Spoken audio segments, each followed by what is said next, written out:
বই time management বইটি লিখেছেন ইসমাইল কামানদার এবং বইটি অনুবাদ করেছে মুহাম্মদ ইফাত মান্নান। বইটি সম্পাদনা করেছে আবু তাসমিয়া আহমদ রফিক।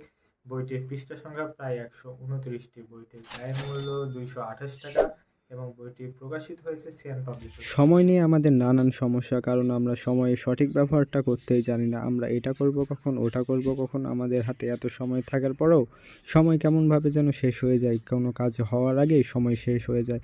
সেই সঠিক সময়কে কিভাবে কাজে লাগাবেন, কোন সময়ে কোন কাজটি করলে আপনি সঠিক কাজগুলো সময়ের মধ্যে শেষ করতে পারবেন, সেই বিষয় নিয়ে এই বইটি লেখা।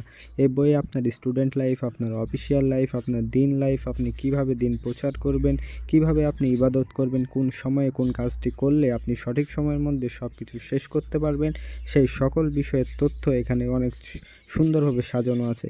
এখানে ছক আকারে সব কিছু বুঝিয়ে দেওয়া আছে যে কিভাবে আপনি কোন টাইমে সময়টা ব্যবহার করবেন। এই বইটি যদি আপনি পড়েন তাহলে অবশ্যই আপনি উপকৃত হবেন, কারণ অনেকে আগে বলে থাকে যে সময় আর বরকত নাই। অবশ্যই সময়ের বরকত আমরা নিজেদের হাতেই নষ্ট করেছি।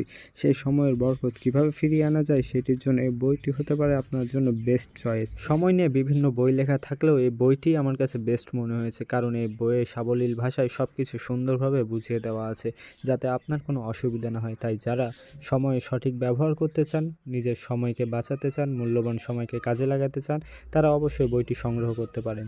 তো আজকের ভিডিও এই পর্যন্ত, দেখা হবে নেক্সট কোনো বইয়ের রিভিউ নিয়ে। খোদা হাফেজ।